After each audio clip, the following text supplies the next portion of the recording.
উপলক্ষে আজকে র্যালির গাছাল পৌরসভা সর্বোচ্চ শ্রমিক এবং মেহনতি সাধারণ মানুষ সহ এবং সাংবাদিক বৃন্দ সহ সবাইকে আন্তরিক ধন্যবাদ জানাই যে আজকে সেই চারটা থেকে আমাদের র্যালি আপনারা সহ সবাই সম্পূর্ণ করেছেন, সফল করেছেন। এর জন্য আমি ঘোড়াশাল পৌরসভা বিএনপির পক্ষ থেকে ধন্যবাদ জানাই এবং সাথে সাথে আমার প্রিয় অভিভাবক সাবেক শপথ মন্ত্রী ডক্টর আব্দুল মঈন খান স্যারের পক্ষ হইতে আপনাদেরকে ধন্যবাদ জানাই।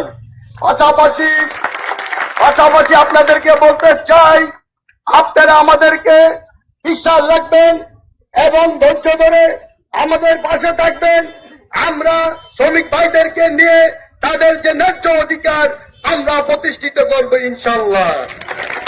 আপনারা জানেন এই পলাশ উপজেলা শিল্প এলাকা, শিল্পাঞ্চল এলাকা, আপনারা জানেন এখানে অনেক শিল্প আছে যে আমাদের এই মেহনতি শ্রমিক লক্ষ লক্ষ মানুষ কর্ম করে জীবন জীবিকা পরিচালিত করে।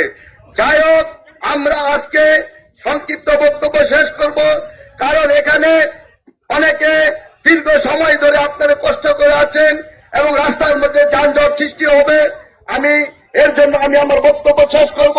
শুধু একটি কথা বলবো, প্রিয় অভিভাবক ডক্টর আব্দুল মঈন খান যার একজন আদর্শবান নেতা, যার আদর্শের নীতি আমরা রাজনীতি করি, উনি আমাদেরকে সব সময় মানুষের কল্যাণে কাজ করার জন্য শিক্ষা দিয়ে এসেছেন। আমরা সেই শিক্ষায় প্রতিষ্ঠিত হয়ে আদর্শ নিয়ে আমরা ইনশাল্লাহ আপনাদের পাশে থাকবো। ডক্টর মঈন খান এমন একজন ব্যক্তি যিনি আদর্শের সাথে কোনদিন আপোষ করেনি, আমাদেরকে সেই শিক্ষা দেয়নি। আপনারা জানেন এই পলাশের রাজনীতিতে কিছু ব্যক্তি নতুন করে এসে আপনাদেরকে নতুন ভাবে কিছু শিক্ষা দেওয়ার জন্য আলোচনা আসতে চায়, পাগলের মতো আলোচনা করে কে বলে কি জানে, আপনারা সবাই জানেন। তারা এসেছে রাজনীতি করতে, ওয়েলকাম, স্বাগতম। আপনারা আসুন, সাধারণ মানুষের সাথে মিশুন, রাজনীতি করুন, সময় হোক আপনারা ভালো কাজ করুন। রাজনীতিতে মানুষ আপনাদেরকে ভালোবাসবে, আপনাদেরকে রাজনীতিতে গ্রহণ করবে। আপনারা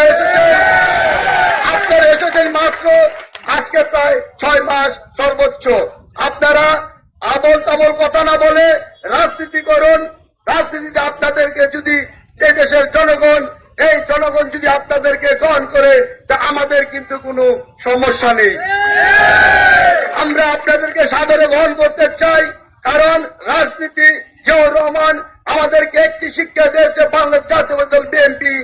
রাজনীতি ব্যক্তির চেয়ে দল বড়, দলের চেয়ে দেশ বড়।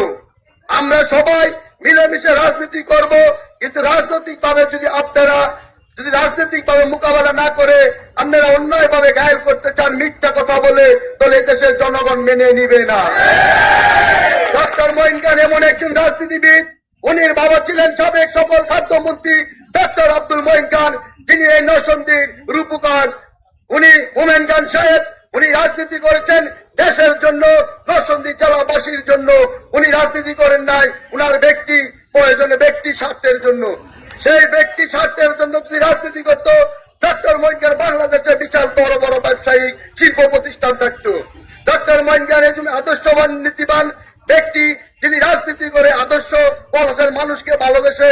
উনি সবসময় বলে পলাশ একটি ফুলের নাম, এই ফুলের মতো পবিত্র হয়ে পলাশের মানুষকে ভালোবেসে রাজনীতি করে। তা আমি শ্রমিক ভাইদেরকে আশ্বাস দিতে চাই, যদি প্রিয় নেতা আমাদের অভিভাবক সকল সাবেক মন্ত্রী, দক্ষিণ এশিয়া মহাদেশের অন্যতম শিক্ষাবিদ ডক্টর আব্দুল মঈন খান যদি আপনাদের মাধ্যমে, ব্যালটের মাধ্যমে আগামী সংসদ নির্বাচনে বিপুল ভোটে ওনাকে ভোট দিয়ে জয়যুক্ত করে সংসদে পাঠান, ইনশাল্লাহ আপনাদের পাশে থেকে এই শ্রমিক ভাইদের যে ন্যায্য মূল্য ইনশাল্লাহ আমরা আদায় করে ছাড়বো।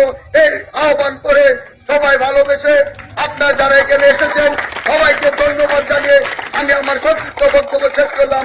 খোদা হাফেজ। বাংলাদেশ জিন্দাবাদ, বাংলাদেশ জাতীয়তাবাদী দল বিএনপি জিন্দাবাদ। শহীদ জিয়া অমরত, ডক্টর আব্দুল মঈন খান জিন্দাবাদ। তারেক জিয়া ফিরে এসো, আমরা আছি, বাংলাদেশ তোমার অপেক্ষায়।